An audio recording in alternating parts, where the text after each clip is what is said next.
ఓం శ్రీ గురుభ్యో నమః. శ్రీ శ్రీ శ్రీ యోగి రామానంద గురుపాదుకా పూజయామి. శ్రీ లలితా సహస్రనామ స్తోత్రంలోని 111వ శ్లోక వివరణ. పుణ్యకీర్తి పుణ్యలభ్యా పుణ్యశ్రవణ కీర్తన పులోమజార్చిత బంధమోచని బంధురాలక.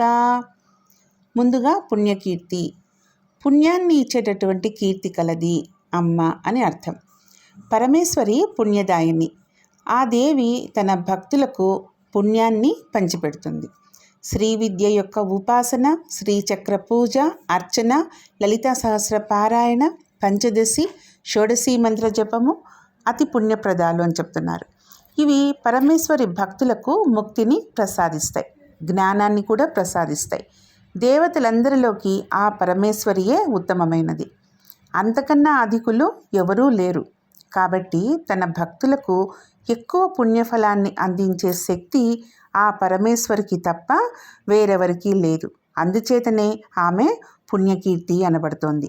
మంచి యశస్సు కలది అని ఈ నామానికి అర్థం. తర్వాతి నామం పుణ్యలభ్య, అంటే పుణ్యనామములచే పొందబడినది అని అర్థం. అమ్మవారిని ఆరాధించే అవకాశం, అనుభవం రావడం కూడా అదృష్టమే. ప్రపంచంలో ఎంతోమంది ఉన్నా ఆ అందరిలో ఎంతమంది జగజ్జనని ఆరాధించి తరిస్తున్నారు? అమ్మవారి ఆరాధన అంటే అందరిలోనూ ఉన్న అమ్మవారిని అనే అర్థం. అంతేగాని మనం ప్రత్యేకంగా మనకు ఇష్టమైన పేరుతో, ఇష్టమైన రూపంతో ఏర్పాటు చేసుకున్న విగ్రహం అయితే కాదు.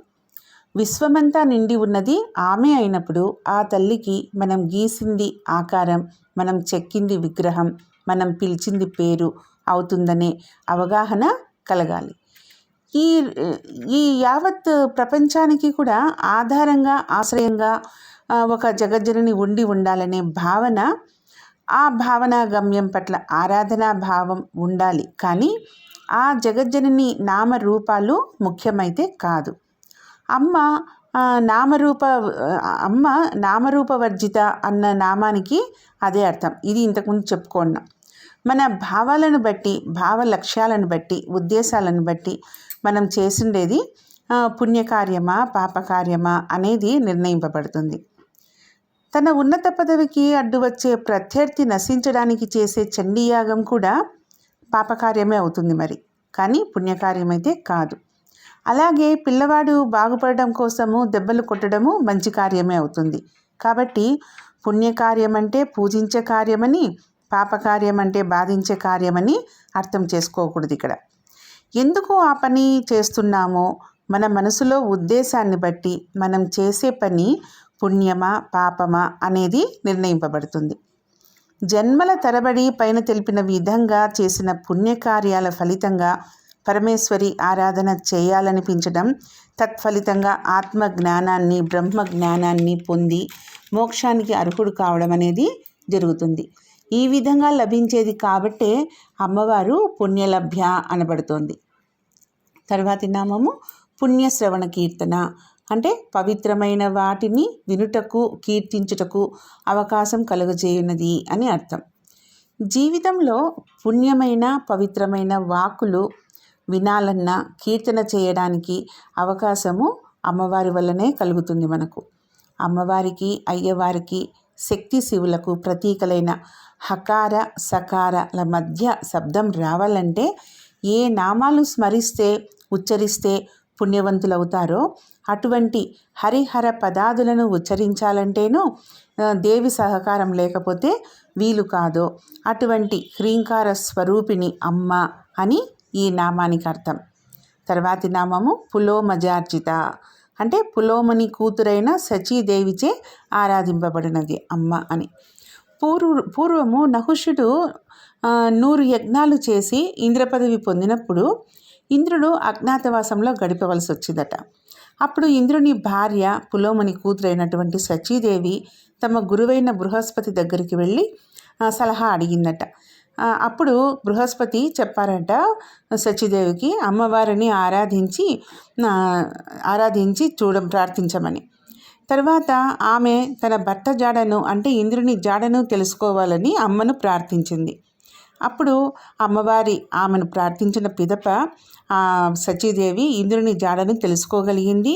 ఇంద్రుణ్ణి, తర్వాత ఆయనకు ఇంద్ర పదవిని, స్వర్గాన్ని కూడా పొందగలిగింది. అటువంటి అసాధ్యమైనటువంటి వాటిని కూడా అమ్మవారు సుసాధ్యం చేస్తుందని ఈ నామము దృఢపరుస్తుంది.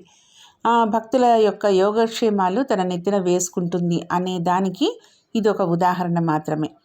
పులోముని కూతురైన సచీదేవిచే అర్చించబడింది కాబట్టి పులోమజార్జిత అన్న నామము అమ్మవారికి ఉంది. తర్వాతి నామం బంధమోచని, అంటే బంధముల నుండి విముక్తిని కలిగించున్నది అని. బంధాలంటే భౌతికమైనవే కానక్కర్లేదు, మానసికమైనవి, ఆధ్యాత్మికమైనవి, అవిద్యా సంబంధమైనవి, ఇలా ఎన్నో రకాల బంధాలు ఉన్నాయి. ఒకరి చేతిలో కానీ, కారాగారంలో కానీ, విపత్కర స్థితుల్లో కానీ చిక్కుకొని నిర్బంధంలో ఉంటే ఆ బంధాన్ని భౌతిక బంధం అంటారు. ఆశ దురాశలు కానీ, కామక్రోధాలు కానీ, అభిమాన దురభిమానాలు కానీ, ఇటువంటివి ఏవైనా మనసుపై ఒత్తిడి కారణమైతే ఆ బంధాన్ని మానసిక బంధం అంటారు. ఇంకా ఒక గురువు వల్లనో, ఒక ఆధ్యాత్మిక సంస్థ వల్లనో, ఒక క్షుద్ర దేవతారాధన వల్లనో, సరిపడని మంత్రం వల్లనో, స్తోత్రం వల్లనో, దురభిప్రాయము దురుద్దేశంతో చేసే క్రతువుల్లో మనసు చిక్కుకొని చికాకు పెడితే ఆ బంధాన్ని ఆధ్యాత్మిక బంధం అంటారు. అన్ని రకాల బంధనాల నుండి విముక్తి కలుగజేయనది అని ఈ నామానికి అర్థం. తర్వాతి నామము బంధురాలక, అంటే అందమైన కురులు కలది అమ్మ అని అర్థం. అమ్మవారి తలకట్టు, జుట్టు సహజంగానే ముంగురులతో అందంగా ఉంటుంది. ఆ ముంగురులు రావడం కోసం వేరే తాపత్రయపడి వేరే ప్రయత్నాలు చేయక్కర్లేదు. అలల వల్లే, ఉంగరముల వల్లే వంకరగాను కురచగాను ఉండు ముంగురులు కలది అమ్మ అని అర్థం చెప్పుకోవచ్చు. ముంగురులు ముఖంపై అలా ఉండటము ముఖానికి ఒక విధమైన ఆకర్షణను, అందాన్ని చేకూరుస్తాయి. అవి కదులుతున్నప్పుడు ఒక విధమైన సోయగాన్ని, చైతన్యాన్ని కలుగచేస్తాయి. అందమైన చిక్కనైన ముంగురులు కలది అని ఈ నామానికి అర్థం. ఓం శ్రీ మాత్రే నమః. ఓం శ్రీ గురుభ్యో నమః.